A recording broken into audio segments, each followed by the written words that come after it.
Ang nakababatang kapatid na babae ay gustong akitin ang asawa ko para lokohin ako, pero hindi niya alam na siya ay dating isang lider ng gang. Sa pangalawang pagkakataon, nang siya ay nag-ayos ng mabuti at bumisita sa bahay namin, inilapag ng asawa kong si Miko Diyos ang Kiden Dance Bokim sa mesa na nagpapakita ng isang braso na may tattoo ng dragon, phoenix, at kuy na isda, at malamig na tanong, anong gusto mong kainin ngayong gabi, o gusto mo bang gawing ulam itong batang ito? Ang nakababatang kapatid ay nanlumo. Agad akong nagsalita, ilang beses ko nang sinabi sa kanya, ang isdang ito ay mahilig sa dumi, hindi masarap. Ngayong gabi, magluto tayo ng stir-fried clams na may chili sauce. Bigla akong nag-asawa sa simula ng taon. Ang asawa kong si Miko Diyos ay mas matanda sa akin ng 5 taon, may napakagwapo at kaakit-akit na mukha, pero kapag itinaas ang kanyang manggas, ang mga braso niya ay mas malaki pa kaysa sa mga hita ko. Sa tabi niya, pakiramdam ko ay napakaligtas. Ang iba ay hindi alam ang totoo, sinasabi na gusto ko lang ng isang gwapong, maputi, na parang nakababatang kapatid ko na isa sa mga naloko. Dahil walang makapaniwala na ang asawa ko ay talagang isang tao, sagang na 2 taon nang nagbago at nagpa siya ng maging mas mabuting tao. Noong isang araw, dinala ko ang asawa ko sa bahay para magdiwang ng bagong taon. Nagdala siya ng 3 malaking kahon ng regalo, at may dalang 2 malalaking kapatid na lalaki sa likod. Ito ang unang pagkakataon na nagkita ang dalawang pamilya, at ang sitwasyong ito ay nagdulot ng takot sa aking ama at stepmother. May mga tao na dumating upang mangolekta ng bayad sa proteksyon. Sinabi ko sa asawa ko na maging mapagpakumbaba, mas mabuti ang kaunti ang salita at marami ang gawa. Tumingin siya sa 2 kapatid sa likod at ipinaliwanag. Sila ang aking personal na mga bodyguard, kaya nga maging mapagpakumbaba na lang.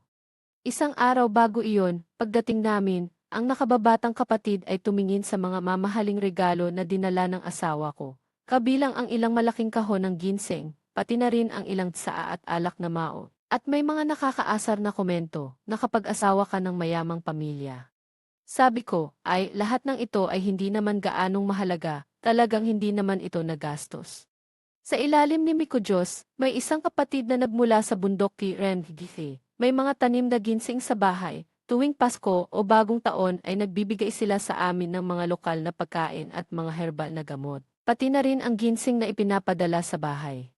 Sa hapagkainan, ang nakababatang kapatid ay nakadamit ng maganda. Paminsan-minsan ay kumukuha ng pagkain para kay Miko Diyos bilang pagpapakita ng kabaitan, habang sinasabi na may inggit. Ang kapatid ko na nasa 3 taon ng mataas na paaralan ay huminto sa pag-aaral para magtrabaho. Hindi siya nakapag-aral ng maayos, pero nakahanap siya ng isang talentadong tao tulad mo, talagang naiinggit ako. Hindi tulad ko, araw-araw ay nag-ensayo sa paaralan ng sining. Hindi ko kayang kumain ng kahit isang butil ng bigas para mapanatili ang aking katawan. Sa huli, baka maging artista na lang ako. Marahil hindi ko makikita ang isang tao na kasing galing mo. Habang nagsasalita, pinipigan niya ang kanyang baywang para ipakita. Ang nakababatang kapatid na si Josa Luningning ay anak ng aking stepmother. Ang pamilya ko ay isang pinaghalong pamilya mula sa dalawa. Ilang taon na ang nakalipas, namatay ang aking ina dahil sa cervical cancer. Matapos ang isang linggong pagdiriwang para sa aking ina, nahulog ang aking ama sa ina ni Josa Luningning sa ibaba at nagpakasal ng mabilis. Pero noong bata pa kami, nagkaroon na ako ng hindi pagkakaintindihan kay Josa Luningning habang lumalaki kami, sobrang mahilig siyang makipagkumpetensya sa akin. Noong nasa elementarya ako, pinapag-braids ako ng aking ina, kinabukasan ay nag-braids din siya, at mas marami pang ribbons ang nakadikit sa kanya kaysa sa akin. Noong nasa junior high school ako, ang batang lalaki na lihim na umiibig sa akin ay nagpadala sa akin ng liham ng pag-ibig. Siya naman ay nakasuot ng floral dress na sinadyang umikot sa harap ng lahat at nagbintang sa akin. Sinabing ako ay mayabang at hindi naliligo, habang ang lahat ay tumatakbo palayo sa akin. Siya ay nakangiti na parang nanalo. Pagkatapos, nang umakyat sa high school, gusto kong pumasok sa paaralan ng sining, nalaman niya at sumunod, kahit umiyak siya at nagsabi na hindi siya manghihingi ng mga luho, kung buhay pa sana ang kanyang tunay na ama. Tiyak na papayag siyang ipasok siya doon. Sa panahong iyon, ang ama ko ay kasama ang stepmother, at napakamahal ng gastos sa pag-aaral sa sining, ang pamilya ay may kakayahang magbayad ng isang pwesto lamang. Natatakot ang ama ko na magalit ang stepmother sa kanya dahil sa pagbibigay ng pabor, kaya't pinili niyang ipadala si Diyos sa Luningning sa paaralan ng sining, habang ako, ang kanyang tunay na anak, ay pinapapasok. No corresponding translation found. No corresponding translation found. Sa sandaling ito, narinig ng asawa kong si Miko Diyos ang mga sinasabi ni Diyos sa Luningning, inilapag ang kanyang chopsticks sa mesa na may tunog na clack. Itinaas niya ang kanyang magandang kilay, pero hindi pa rin siya nagsasalita. Ang dalawang kapatid na nakatayo sa likod niya ay agad na lumapit, isa sa kanila ay ibinagsak ang kanyang mangkok sa mesa. Pasensya na, kapatid, mahilig kami sa kalinisan, ayaw niya ng ibang tao maliban sa hipag na kumukuha ng pagkain mula sa laway ng iba. Nagulat si Diyos sa Luningning. Hindi niya mapigilang magmukhang malungkot habang nakatingin kay Miko Diyos. Ano bang problema ng mga tauhan mo? Hindi naman ako estranghero. Si Miko Diyos ay walang sinabing anuman, kundi ginamit ang daliri upang magtap sa kanyang tuhod. Ang isa pang blonde na kapatid ay agad na humila ng upuan sa tabi at itinuturo si Diyos sa Luningning at sumigaw. At saka, alisin mo ang paa mo sa ilalim ng mesa mula sa hita ng kapatid. Ang pinakaayaw ng kapatid ay ang mahawahan ng athlete's foot. Nang marinig ito, agad kong ibinaba ang aking ulo at napansin na ang maliit na paa ni Diyos sa Luningning na nakaupo sa tapat ay umabot na sa ilalim ng aking upuan at sinisikap na maabot ang hita ni Miko Diyos. Taglamig na, hindi pa kami nagbukas ng heater at nakasuot pa siya ng maikling shorts na nagpapakita ng kanyang mapuputing binti. Talagang dapat purihin ang dalawang kapatid ni Miko Diyos na talagang mapanuri. Kahit na ganoon ay nakita pa rin ang mga binti ni Tia. Agad akong nabulag, sa huli, ito ay isang trick na paulit-ulit niyang ginagamit ng daan-daang beses. Sa huli, ang mga normal na tao ay hindi naman maglalantad ng ganito. Sa puntong ito, lahat ay nakatingin sa kanya, siya. Alam kong ang kapatid ko ay talagang maingat, pero wala akong masamang intensyon. Siya ay malungkot na tumingin sa aking mga magulang sa tabi.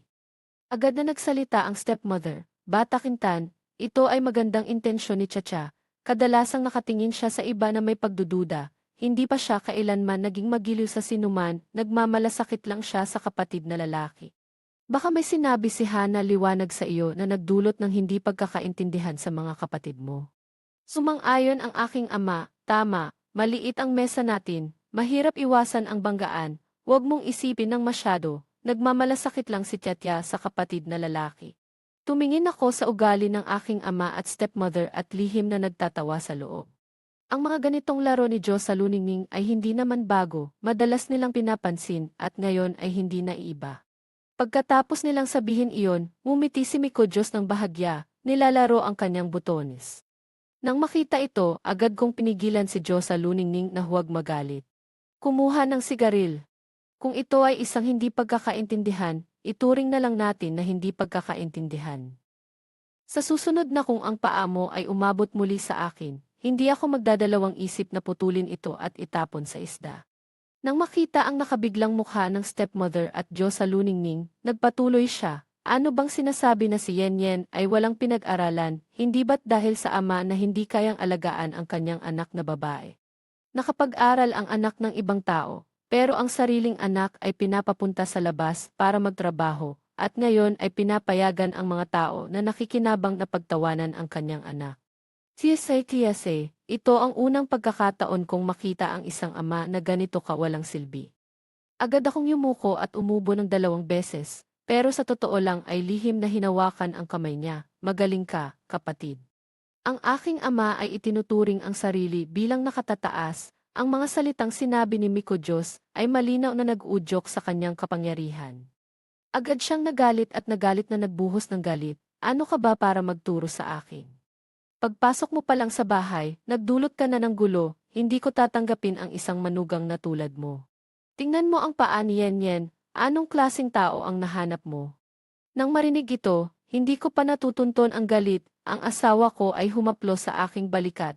Kumuha siya mula sa kanyang bulsa ng isang mini folding knife at nilalaro ito sa kanyang mga daliri habang nakangiti ng bahagya. Pagkatapos sabihin iyon, tumigil ang kanyang daliri at ang kutsilyo ay nakasaksak sa mesa ng pagkain. Tinutukan sila ng may pandidiri ng ngiti, 2 matatanda, hindi, dahil sa inyo ay mga nakatatanda, kaya hindi ako magmumura. Kung ayaw niyong mapagod, huwag na kayong mag-isip ng kung ano-ano tungkol sa asawa ko. Si Miko Diyos ay basta nagbukas lang ng daliri at sapat na iyon para matakot sila. Ang tatay ko ay nagbukas ng bibig at namula, parang may gustong sabihin, pero hindi siya makasagot. Tumingin siya sa dalawang kapatid na nakatayo sa likod ni Miko Diyos, galit na galit siyang sumigaw, mga di makabawi. Bakit mo pinili ang ganitong klase ng tao? Naglinis ako ng tenga at niyakap ang matibay na braso ng asawa ko, mga di makabawi. Tay, huwag kang magsalita ng ganyan, si Miko Diyos ay tapat at matino sa negosyo. Totoo namang tapat at matino siya sa akin, maliban sa kaunting natirang ugali ng isang boss, wala na siyang ibang masamang bisyo. Ang mukha ni na Diyos sa luningning at ng stepmother ko ay sobrang pangit, hindi na nila kayang ipagpatuloy ang pagkain. Ayaw ni Miko Diyos na magtagal, kaya sinabi ko, tapos na, gabi na, mga matatanda, matulog na kayo ng maaga. Dinala ko si Yan pauwi. Pagkatapos sabihin iyon, niyakap ni. Nang bumaba kami sa hagdang bato para sumakay ng sasakyan pauwi, nakita pa namin si Diyos sa luningning na nakatayo sa balkonahe na nakatingin sa amin na may galit na ekspresyon. Agad akong nakatanggap ng mensahe, Tira at Yan, hindi pa tayo tapos, kailangan kong makuha ang lalaking ito. Walang pusa sa mundo ang tumatanggi sa mantika, hintayin mo. Napakagatlabi ako at umiling, talagang hindi alam ni Diyos sa luningning kung anong klaseng tao ang asawa ko. Talagang hindi siya natatakot na maputulan ng paa at itapon sa isda. Ipinakita ko ang mensahe kay Miko Diyos, walang pusa ang tumatanggi sa mantika, mukhang interesado sa iyo ang kapatid kong babae, kailan mo siya kakainin? Hindi man lang siya tumingin, pinigilan lang niya ang ulo ko at hinalikan ako ng magaan bago itulak ako sa sasakyan. Suot ko ang sweater na ibinigay ng mga kasama niya. Malamig sa labas, pero may aircon sa loob ng sasakyan. Huwag kang magkasakit. Matapos ang ilang saglit, ngumiti si Cha ng malamig na ngiti. Dahil hindi niya alam na ito ay isang tigre na nagkukunwaring Hello Kitty. Tinutukan ko si Miko Diyos nang hindi makapaniwala. Sa totoo lang, nakilala ko siya sa isang pagkakataon lang. Isang taon na ang nakalipas, sa taglamig, nagtrabaho ako sa isang convenience store sa gitna ng gabi. Pumasok si Miko Diyos na may dalang amoy ng niebe, may 3 o 4 na tao sa likod niya, at sa isang sulyap, alam mong may amoy ng mafia. Naka-jacket siya na kulay light brown, nakataas ang kwelyo na bahagyang nakatago ang kanyang gwapong mukha. Ang loob ng jacket ay mahigpit na nakabalot na parang may tinatakpan. Nang pumasok siya, naamoy ko ang matinding amoy ng dugo. Tinutukan ko siya ng matagal, nanginginig sa takot na parang gusto ko nang umiwas. Hindi naman ito ang mga oras na makakasalubong ng mga tulisan, di ba? Ngayon, lahat ay electronic payment, wala nang makukuhang cash, baka bigyan pa ako ng bawang. May gamot pang sipon ba? Ang boses ng matanda ay magaspang. Kuya, nasa convenience store tayo, hindi sa botika. Si tatay saanga. Sa huli, bumili lang siya ng chewing gum. Ang matanda ay nag-isip na umalis, ngunit sa bawat patak na dumadaloy, dugo ang lumalabas, ako ay natakot na. Ang kamay ko ay handang pindutin ang alarm sa oras na ito. Narinig ko ang isang mahinang kimyo, sinilip ko siya ng may pagdududa. Tila ang tunog ay galing sa kanya. Bago ako makapag-react, isang pusa na may balahibong magulo ang sumilip mula sa ilalim ng kanyang jacket. Isang pusa, at ito ay isang pusa na may malalaking mata na puno ng kuryosidad, may kaunting sipon na nakabitin sa maliit na ilong nito. Ang lalaki ay nakakunot ang noo habang pinipilit ang ulo ng pusa pabalik sa kanyang jacket. Huwag kang maingay. Nang makita kong handa na silang umalis, sa isang hindi ko maipaliwanag na dahilan, tinawag ko siya ng malakas, bumili ka ba ng gamot pang sipon para sa pusa? Lumiko siya, ang kanyang matalas na kilay ay bahagyang nakakunot, tumango siya ng walang emosyon, ako ay nakahinga ng maluwag, siguradong may sakit siya, hindi lang sipon, maaaring rinitis siya. Kailangan nating dalhin siya sa veterinaryo para magpatingin. Dalhin mo siya dito para makita ko. Dati akong nagtrabaho sa isang pet shop kaya may kaunting kaalaman ako tungkol sa mga karaniwang sakit ng pusa. Nang malaman kong hindi siya masamang tao, ako ay nakaramdam ng kapanatagan. Ang matanda ay may pagdududa habang tinitingnan ako, ngunit sa huli ay ibinigay din niya ang pusa sa akin. Nakakatawa ang kanyang labis na pag-iingat, malinaw na siya ay may anyo ng isang gang leader, ngunit sa likod nito ay tila isa lamang siyang tagapag-alaga. Ang mga tao sa gang ay kadalasang may puso, maaaring totoo ito sa gang leader na ito. Dahil sa isang pusa, ako at si Miko Diyos ay naging magkasama. Pagkatapos, inampon ko ang pusa at nalaman kong si Miko Diyos ay isang boss na may hawak na higit sa 10 nightclub. Ayon sa kanyang kwento, siya ay pumasok sa mundo ng krimen mula sa edad na 15, mula sa isang basagulero sa kanto ay naging isang gang leader. Ang 10 taon ng buhay na puno ng dugo at panganib ay nagdulot sa kanya ng pagod. Nais niyang magkaroon ng isang tahanan kaya't siya ay nag-propose sa akin. Naging asawa ako ng gang leader, hindi na nakakagulat na pumayag ako dahil natatakot akong kung tatanggihan ko siya, ang kanyang mga tauhan ay maaaring manakit sa akin. Akala ko ay maglalaro lang kami at siya ay kusang bibitaw. Ngunit sa halip, pagkatapos ng kasal, siya ay agad na nagbago at nagsimulang magnegosyo ng maayos at naging alipin sa ilalim ng kanyang asawa. Nagdadala ng mga gulay at nagluluto sa bahay, tila isang malinaw na landas. Ngunit ngayon ay determinado na maging perpektong asawa at sumusunod sa batas na napakabuti na. Bigla na lang tumawag ang aking ama at sinabi, "Hana liwanag, naisip ko na, noong araw na iyon ay nagkamali kami at hindi naging maayos ang aming pagtrato kaya nagkaroon ng hindi pagkakaintindihan kahit paano." Ito ay unang pagkakataon na bumisita si Bata Quintan, si Fei ay hindi nakakaintindi. Noong nakaraang taon, nagluto kami ng longganisa at nais naming dalhin ng kaunti para sa iyo. Napangiti ako at nais sanang tumanggi, nagalit na ako sa pamilyang iyon at umalis sa bahay. Kahit na nasa parehong lungsod kami, hindi siya nagpakita ng kahit anong interes sa akin. Hindi ko pa siya nakitang masigasig na nagdadala ng longganisa para sa akin. Ang resulta, nagdagdag pa siya ng isang pangungusap, noong buhay pa ang iyong ina, ang paborito niyang pagkain ay longganisa. Naalala ko na noong ipinadala ko ang address sa aking ama pagkatapos naming ikasal ni Miko Diyos, bumili siya ng isang maliit na villa sa lungsod, hindi alam ng aking ama ang address, pagkatapos ng lahat, hindi naman sila nakapunta sa aming kasal. Gusto ng mga magulang na bisitahin ang mga kamag-anak para dalhin ni Diyos sa luningning ang mga ito sa inyo, gusto rin ng bata na makabawi sa inyo. Pagkatapos sabihin ito, ibinaba niya ang telepono. Hawak ko ang telepono at medyo nainis. Ang paggamit ng pamilya para akitin ako ay tila nais lang talagang makuha ni Diyos sa luningning ang aking address, talagang napakabait nila. Elepono at medyo nainis. Mukhang hindi talaga sumusuko ang aking stepsister. Gusto talagang agawin si Miko Diyos. Sa katunayan, hindi pa lumipas ang isang oras, kumatok na si Diyos sa luningning ng malakas. Ngayon, nakasuot siya ng isang masikip na dress na nagpapakita ng kanyang katawan, may suot pang fox fur coat, at naka-high heels. Nang makita akong nagbukas ng pinto, siya ay nagulat sandali at ibinalik ang kanyang puting paa na parang modelo. "Ate, ang hirap hanapin ang bahay niyo, sobrang sakit na ng mga paa ko." Tinitigan ko siya at mumiti ng malamig, "Kung sobrang hirap, dapat sana ay nagpadala ka na lang, basta sa loob ng lungsod ay okay na." "Bakit ganun?" Dumaan ako para makabawi. 2 araw na ang nakalipas, ikaw ang nagkamali. Pumasok siya sa bahay nang hindi nagpapalit ng sapatos, bawat hakbang ay nag-iwan ng bakas ng kanyang sapatos sa carpet sa sala. Wala ba ang brother-in-law? Nasa labas siya, bumibili ng pagkain. Sa oras na natapos kong sabihin iyon, pumasok na si Miko Diyos na may dalang pagkain. At nang makita si Diyos sa luningning, nagkunot ang kanyang magandang kilay. Ang kanyang mga mata ay nagtanong sa akin na parang sinasabi kung bakit ko pinapasok ang isang pesting tao sa bahay. Pinaalis ko ang aking kamay, wala akong magawa, parang asong nakadikit ito, hindi ko siya matanggal. Huwag kang magpanggap na gang leader, kundi magpanggap kang isang boss na mayabang. Nang makita ni Diyos sa luningning si Miko Diyos, agad siyang nagniningning ang mga mata, tumakbo siya papunta sa kanya. Ngunit hindi pa siya nakakalakad ng 2 hakbang, siya ay nadulas. Mukhang hindi siya sanay sa pagiging third party kaya siya ay nahulog sa mainit na noodle soup na bagong luto ng aking anak.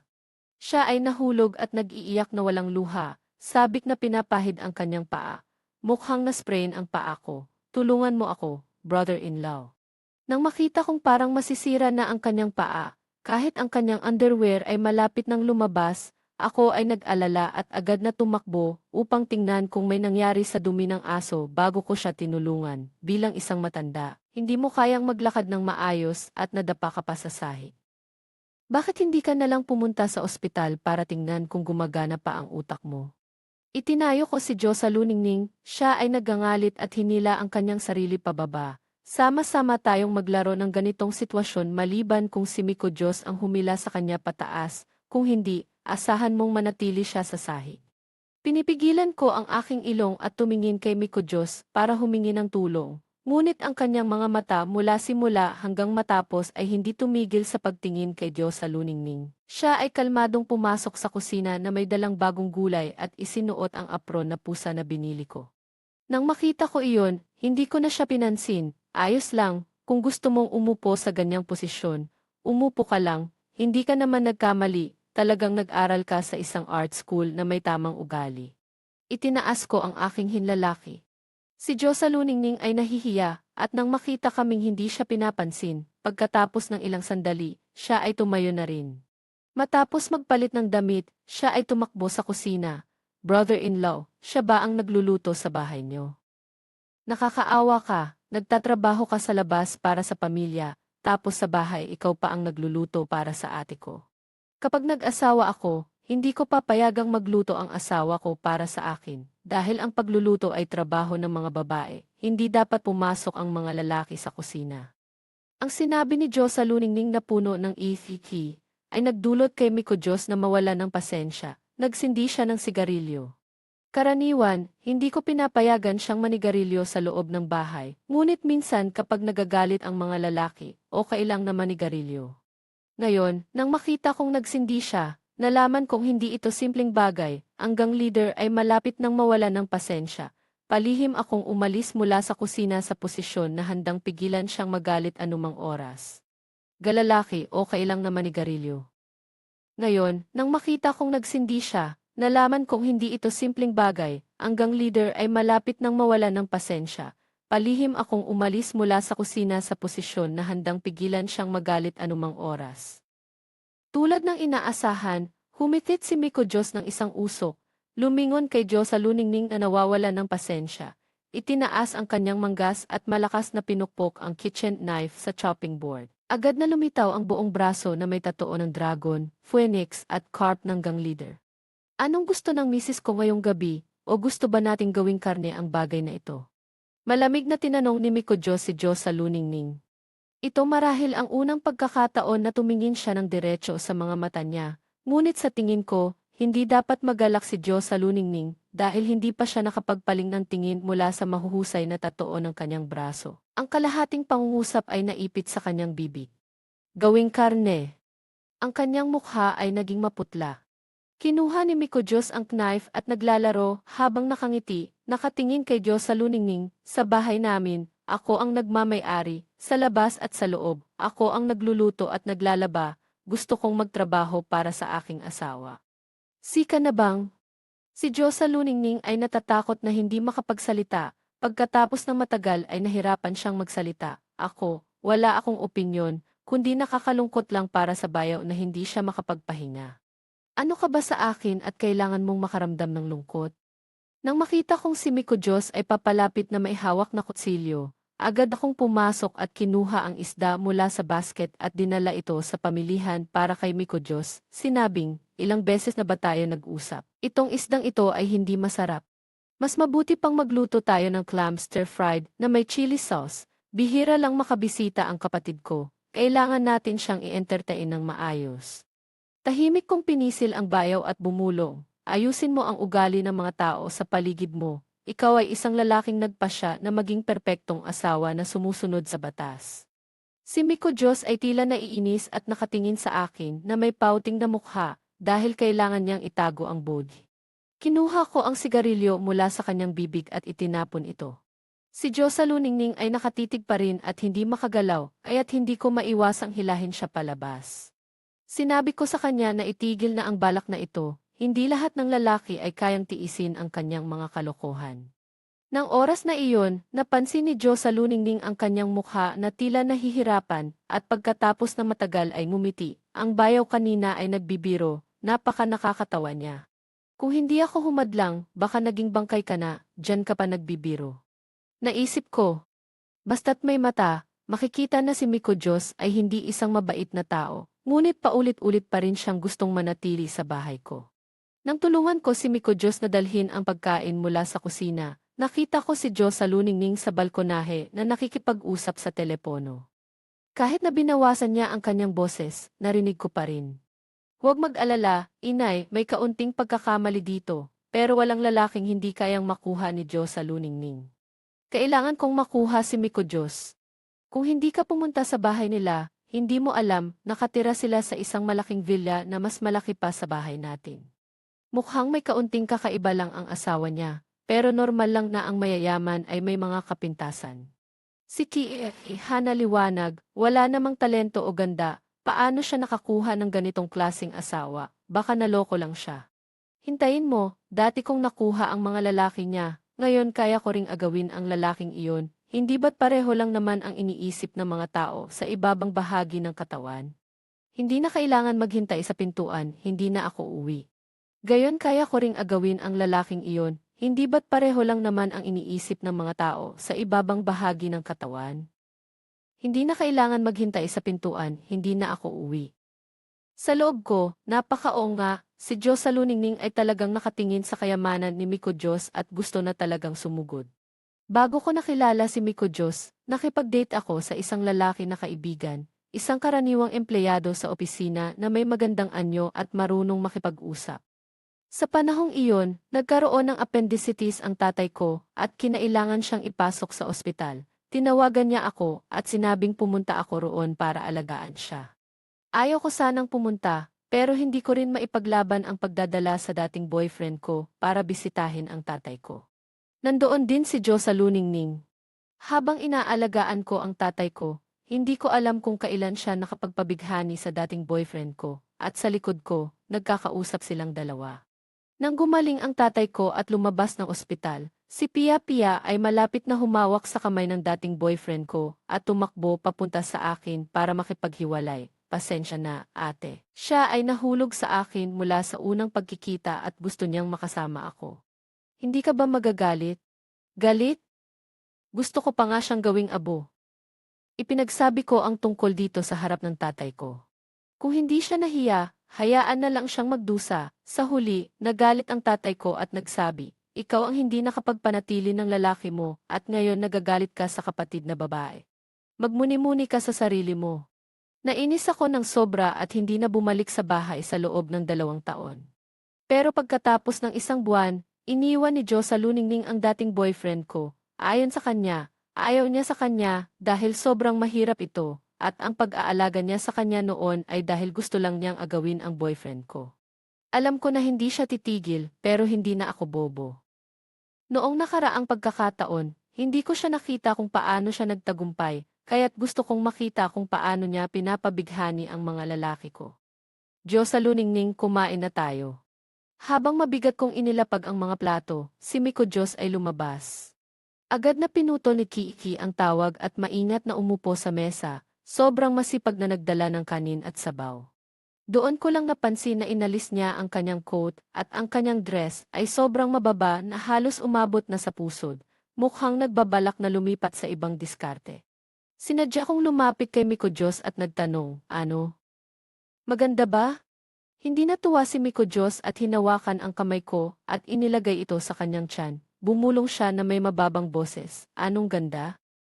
Mas mabigat pa ang dibdib niya kaysa sa tiyan ko. Bakit mo siya tinitingnan, mas mabuti pang tingnan mo ako? Iyan ko. Bakit mo siya tinitingnan, mas mabuti pang tingnan mo ako? Si Joe sa luningning ay hindi alintana ang mga maliit na galaw naming dalawa, nagmamalambing pa. Pasensya na, kuya, nandito ako para humingi ng tawad. Noong araw nagkamali ako sa pagsasalita sa ate ko, hindi ko naman sinasadya. Uminom tayo ng tubig bilang kapalit, okay ba? Hindi man lang tumingin si Miko Diyos sa kanya, patuloy siyang naglalagay ng pagkain sa plato ko. Alam kong mahilig ka sa maanghang, sinadya kong bumili ng isdang may maanghang, tikman mo kung anong lasa. Tumingin ako kay Diyos sa luningning at sinadya kong pinilit ang boses ko. Ay, medyo maalat, mukhang naglagay ka ng sobrang asin, di ba? Pagkatapos ay ibinalik ko ang isda sa plato ni Miko Diyos. Nagtataka si Miko Diyos, bakit maalat? Hayaan mong tikman ko. Hindi siya nag-atubiling kumagat at nagkunwaring walang sinasabi. Si Diyosa Luningning ay tila may napansin at biglang nagulat. Hindi ko naman naramdaman na maalat, tamang-tama lang ang lasa, ang galing magluto ng kuya mo. Ate, baka masyado kang mapili, kahit na ito ay pagkain na pinaghirapan ng kuya mo, bakit mo naman ito pinapabayaan? O, baka masyado kang mapanuri, di ba, asawa? Nararamdaman mo bang maalat? Nang marinig ni Miko Diyos ang sinabi ko, ibinaba niya ang kanyang chopsticks. Kung maalat, kasalanan ko, may mga taong nakakaasiwang, kaya't nahawahan din ang pagkain. Dapat hindi ko na naglagay ng asin, susunod ay magiging maingat ako. Napagtanto ni Diyos sa luningning na ang taong nakakaasiwang ay siya, at kitang-kita ang pagbabago ng kanyang mukha. Natuwa ako at tumango, hindi ko akalain na ang asawa ko ay magaling din sa pang-aasar. Akala ko ang mga tao sa kalye ay dapat maging mapagbigay. Ibinaba ni Diyos sa luningning ang kanyang chopsticks at nakatingin sa akin na may pag-aalinlangan, bigla siyang umiti. Mahilig ka pa rin sa maanghang. Naalala ko dati hindi ka kumakain ng maanghang. Parang ang dating boyfriend mo ang mahilig sa maanghang, kaya't natutunan mong kumain para sa kanya. Dati pa nga, nagalit ka na kung hindi siya mag-aasawa, wala nang magagawa ang mga magulang mo sa iyo. Grabe, napakamapanganib na taktika. Si Diyosa Luningning ay naglabas ng masamang plano, binanggit ang dating boyfriend ko sa harap ng asawa ko. Kahit anong lalaki na may mainit na ulo ay hindi makakapagpigil. Hindi maikakaila na ang taktika na ito ay talagang nakakapagpasiklab at noong hindi ko kayang kumain ng maanghang, ano bang dahilan para matuto ako para sa dating boyfriend ko? Totoo ba? Si Miko Diyos, na dati ay nakangiti, unti-unting nawawala ang ngiti sa kanyang mukha. Medyo umusog siya pabalik at nakakunot ang noo habang nakatingin sa akin. O, dati hindi ka makakain ng maanghang. Natutunan mo pa para sa dating boyfriend mo, hindi ba siya hindi nag-asawa? Napaka-injustice naman. Ang mga ito ay mga kalokohan. Saan na ang mga kaalyado ng mga tsaa? Ang tao talagang may alaala pa siya sa iyo. Talagang naiinggit ako sa ate ko na palaging napapaligiran ng mga lalaki. Nakita kong hindi kumakain si Miko Diyos at tahimik na nakaupo sa tabi. Agad akong sumagot, Pia, masyado kang malandi, hindi ko na nga binanggit ang bagay na ito, pero ikaw pa ang nagbanggit sa dating boyfriend ko. Pagkatapos ay hindi mo ba ako pinapahira ng mga pangit na bagay? Ano ang ginawa ninyo sa banyo ng ospital? Kailangan ko bang sabihin ng direkta? Si Diyosa Luningning ay tila nagulat at hindi inaasahan na talagang sasabihin ko ito. May bibig ako at hindi ko ipapaliwanag ang hindi pagkakaintindihan, hindi ko ba dapat hayaan ang asawa ko na magkamali ng akala sa akin? Naniniwala siya sa akin dahil mahal niya ako, ngunit hindi ko maaring asahan na dahil sa pagmamahal niya sa akin ay hindi ko siya dapat pahalagahan. Nais kong ihagis ang kanin sa mukha ni Pia, ngunit pinigilan ako ni Miko Diyos. Tumayo siya, may taas na 1.88, nagbigay siya ng malaking presyon. Tinitigan niya si Diyos sa luningning habang lumalakad siya sa paligid ng mesa, bawat hakbang ay may kasamang kapangyarihan na nag-uudyok sa takot. Alam mo ba kung ano ang trabaho ko? Si Diyos sa luningning ay nanginginig at nagtanong, ano bang ginagawa ng kuya mo, hindi ba siya nagnenegosyo? Umiti si Miko Diyos at itinaas ang kanyang manggas, ipinakita ang kanyang braso na may tatoo. Siguro, hindi sinabi ng ate mo sa iyo na bago siya nagnegosyo, ako ang pinakamagaling sa mga gangsters, lalo na sa pag-aayos ng mga taong mahilig mag-ingay. Karaniwan, para sa mga ganitong tao, pinipili naming putulin ang mga binti at itapon sa dagat.